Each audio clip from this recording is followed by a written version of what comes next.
Assalamualaikum warahmatullahi taala wabarakatuh. Saya Gilang Alif Pratama dari kelas PAI 4B. Saya di sini memenuhi tugas mata kuliah saya, dan saya akan memaparkan materi tentang sejarah dinasti Abbasiyah, dan ada beberapa pertanyaan tentang sejarah Abbasiyah. Pertanyaan yang pertama yaitu menggulingkan Bani Umayyah dengan cara apa, dan mengapa, yang pertanyaan kedua, mengapa Bani Abbasiyah bisa dengan mudah hancur. Saya di sini akan menjawab pertanyaan yang pertama, yaitu menggulingkan Bani Umayyah dengan cara apa. Saya di sini akan menjawab.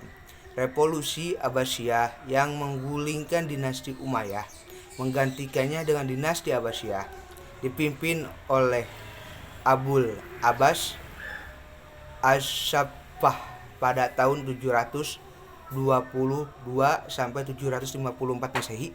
Pemimpin dari keluarga Bani Abbasiyah.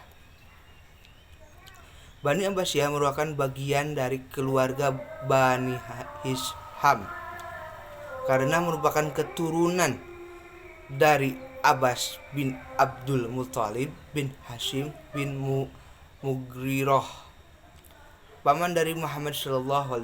Hubungan darah dengan Nabi Muhammad ini membuatnya dapat mencari simpati dari pihak-pihak yang tidak puas dengan pemerintahan Bani Umayyah. Hubungan kekerabatan dengan Nabi Muhammad SAW membuat keluarga Bani Abbasiyah menjadi figur pusat perlawanan melawan Bani Umayyah. Bani Abbasiyah mulai pemberontakannya Bani Umayyah dari Khuraisyan, wilayah yang timur Iran dan barat Afghanistan. Wilayah ini merupakan wilayah yang banyak dihuni oleh bangsa non-Arab seperti bangsa Persia, dan pada masa Bani Umayyah suku bangsa non-Arab sering dikriminalisasi, seperti diharuskannya membayar jizyah meski sudah masuk Islam dan dihalangi menduduki jabatan negara tertinggi. Akibatnya bangsa Persia dan non-Arab lain banyak menentang dinasti Umayyah. Dengan dipimpin oleh Abu Muslim al-Quraisy, pasukan Persia berperan penting dalam pemberontakan Bani Abbasiyah mengalahkan Bani Umayyah. Selain dukungan dari bangsa Persia, Abbasiyah juga mencari dukungan dari pengikut Ali bin Abi Thalib.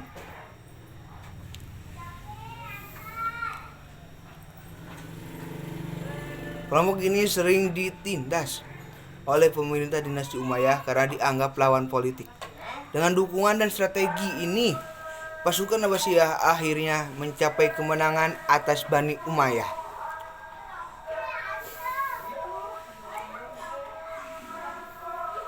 Pada pertempuran di Sungai Jab, Irak pada tahun 750 Masehi. Itulah cara menggulingkan dinasti Umayyah oleh dinasti Abbasiyah. Saya di sini akan menjelaskan pertanyaan yang kedua,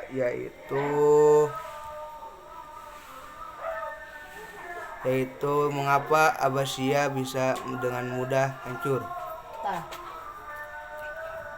Dan saya akan menjawabnya. Faktor-faktor yang menyebabkan runtuhnya dinasti Abbasiyah ada dua faktor. Penyebabnya runtuhnya dinasti Abbasiyah yaitu faktor internal dan faktor eksternal. Faktor internal menyebabkan runtuhnya dinasti Abbasiyah adalah perebutan kekuasaan yang terjadi di dalam istana Abbasiyah.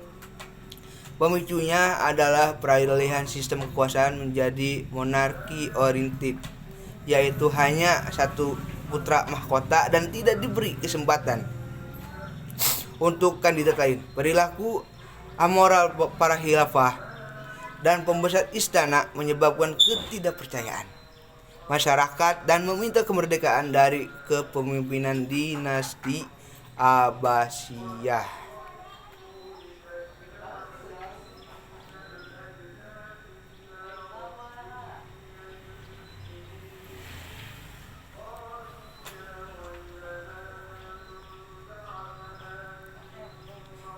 Dan faktor eksternal penyebab runtuhnya dinasti Abbasiyah adalah wilayah Abbasiyah terlalu luas dan menyebabkan banyak wilayah yang tidak dipantau dan dibina oleh secara intensif oleh pemerintah Abbasiyah, sehingga pemerintahan Abbasiyah tidak adil dalam memberikan hak wilayah bagian dari Baitul Mal untuk pembangunan infrastruktur berupa pembangunan fisik seperti irigasi, jalan raya, jembatan, penghubung kota, dan sarana pendidikan. Perang Salib yang berlangsung selama kurang lebih 200 tahun dari 1096 sampai 1287 Masehi yang menyebabkan fasilitas-fasilitas pendidikan dan fasilitas umum pada yang rusak.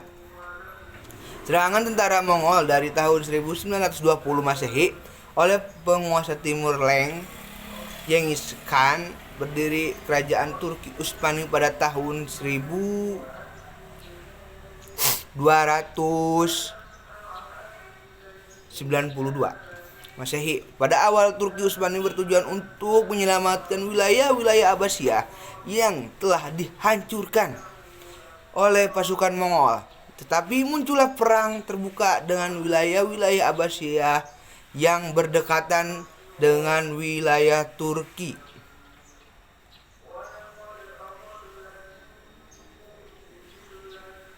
Sekian dari penjelasan saya tentang sejarah dinasti Abbasiyah, dan ada beberapa pertanyaan yang dipertanyakan kepada saya. Mohon maaf jika jawaban pertanyaan-pertanyaan yang banyak yang salah, banyak kekurangannya. Sekali lagi saya mohon maaf, mohon dimaafkan. Sekian dan terima kasih dari saya, Gilang Alif Pratama, PAI 4B. Wassalamualaikum warahmatullahi taala wabarakatuh.